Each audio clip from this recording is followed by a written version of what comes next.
subscribe now and press the bell icon. Never miss an update.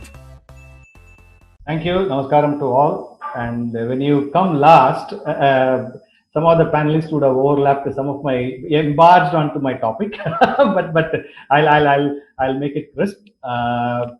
And thanks Indoy and Bharat and Sham to host this session and inviting me. Like Mr. Shanath, I started my career as a typist at the age of 17 and played guitar for about 5 years. I can't hear you. Your volume. Sorry, you can't hear me? Can you be a bit louder? I can't Yeah, hear you. okay. Like Mr. Shanath, I also started my career as a typist at 10 rupees per day. I was running a typewriting institute also. I did that and played guitar for 5 years, and now I know okay. now I am doing artwork for last 150 days. I've done more than 130 artworks during lockdown. Anyway, I have always, you're truly an inspiration. And I'm an abstract painter, artist. Very nice, very nice. And Madam Shanta, I wanted to be a lawyer, but if I were, Asha would not have married me, for sure. And Sudarshan, I think you are my junior in Vivekananda College. Glad to see you. I'm an 81-84 batch. Now, coming to the topic, I'll just speak exactly 6 minutes. When I returned to India in 2008, after living as an expatriate for over 16 years in various countries. The mic. Sorry. I spent over 16 years in different countries across Asia and Africa. So people told me I was crazy to come back to India. I came back in 2008. I told them India will be the only country in the world which will grow. And today, my stand is vindicated. All it required was a stable government and a visionary leader, and rest will fall in place. Today, I lived in Hong Kong, I lived in Indonesia and other countries. Now, what India is today, what China was in late 1980s in terms of growth trajectory. But the biggest advantage is we are a democracy. Now, since I come from a corporate background, let me identify broad points that has happened in the last 5 to 6 years. Most Indians were sick and tired of inefficiency, corruption, nepotism, inequality. Now, they all want to work hard and make a decent living for themselves. Law abidance was the biggest issue in India, but a start has been made. I think we have a long way to go. But most importantly, I'm seeing a huge behavioral shift across the society for good. You know why? There's a fear among the bad guys, like Trump says, bad guys. There is a fear. The corrupt is thinking twice. The tax terrorism is coming down.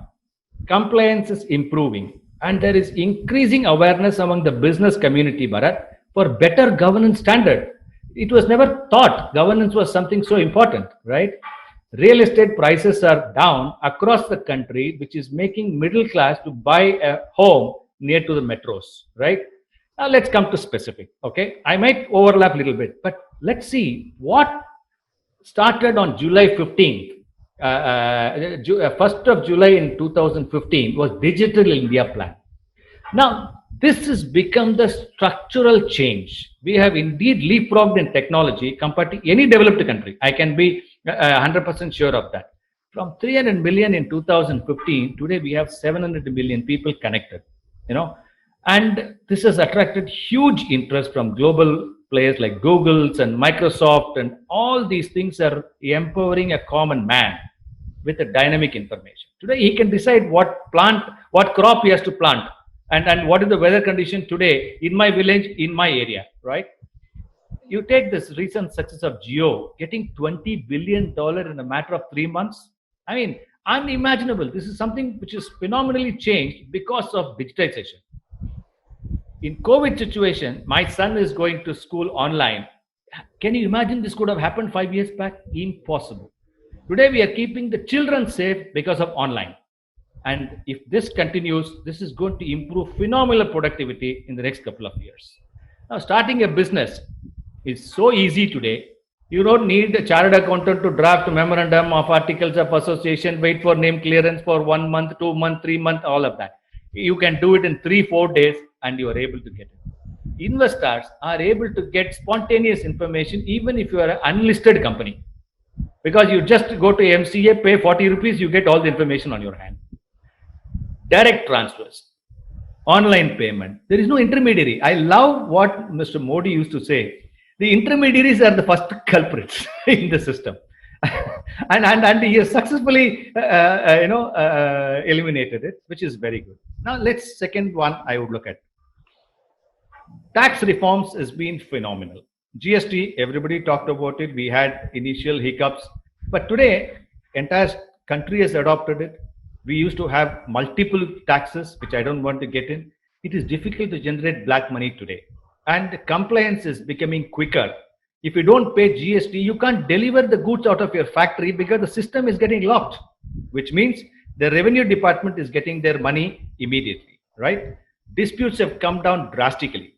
Overall prices have come down. If you know, in early part of this decade, we used to run 10% inflation. Today, we are hovering at 5% inflation. How did it happen? Because you are able to streamline the entire supply chain. We are getting corrected the entire system. We are not hoarding. Hoarding is monitored very closely. If anybody is trying to hoard and increase the prices, it is getting monitored. Every system will have issues, and we have to take action to stop it. Take, for example, a lorry from Chennai to Mumbai used to take 5 to 6 days. Today, in 2 to 3 days, it is reaching. Now, what happens? Your efficiency improves. Your fleet system productivity improves. Of course, auto sector will find it difficult to absorb it, but in the long run, your productivity, your productive capital is used in a much better way and not wasted. The so-called cement cartel, steel cartel, today they can't do it because the moment you are going to get ITC credit, you will know your costing system very clearly. Nobody is going to allow that to happen. Come to direct taxes. We are moving toward getting rid of various exemptions, and that benefited only smaller percentage of companies, right? They are the people who paid more taxes compared to the larger companies, if you remember. With the slab rates at 22% for the existing and the new companies at 15%, and with no MAT, minimum alternative tax, phenomenal reform has been done. Of course, it will take a couple of years to get it impacted because we have this COVID impact. We are going to become competitive, and it is going to attract real investment into the economy, which will help job creation. Because at the end of the day, job creation is going to run the economy very well. Our corporate tax is lower than China today. Faceless assessments is a boon for law-abiding citizens. Next, I will come to being an investment guy. FDI and investors' perspective. This is the most important thing because you cannot be going behind the banks all the time. While I would like more investments to come, if you compare 6 years before 14, our average yearly FDI was around 36 to 40 billion. Today in FY20, we have got 73 billion. We are not even talking this year. We are talking only up to FY20. India is demonstrating to the world that it means business, and plenty more is expected in the next few years if we continue to liberalize the economy. I am hopeful if the plan of government to offload stakes of LIC and PSU banks, let me tell you, trillions of dollars is going to flow into India, and it will even strengthen our rupee. I would not be surprised if we are going to reach at 60 rupees. So let's be aware of it because that's the amount of money which is going to come into the country, right? Global investors are watching very closely, and if the government and private sector, see today, earlier we used to say private sector was ahead of the government. Today, government is 5 years ahead of the private sector. Yes. We are still complaining and bitching and moaning, but government has gone far ahead. Let's be very clear about it. We must create large and play infrastructure because that is when you will get infrastructure investments into the country. Now, Madam talked about bankruptcy laws. I was one of the few who were part of the enactment at the time. Some of my suggestions are in part of the law. Now, this is a long-awaited reform. Our debt recovery system was pathetic, and whatever fixes RBI was trying to do, it was not helping. And banks were in the brink of collapse with 10 lakh crores of NPAs. Though the law is very comprehensive, we need more expertise from insolvency professional who need to run. You cannot run an Excel worksheet restructuring. Let us be very clear. Those days are gone.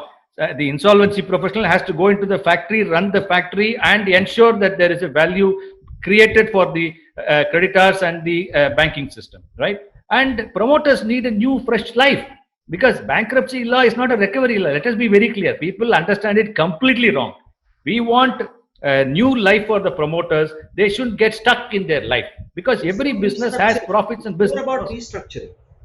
Sorry? It's more about restructuring. Yeah, so today your enigma of going to bankruptcy is not a big issue.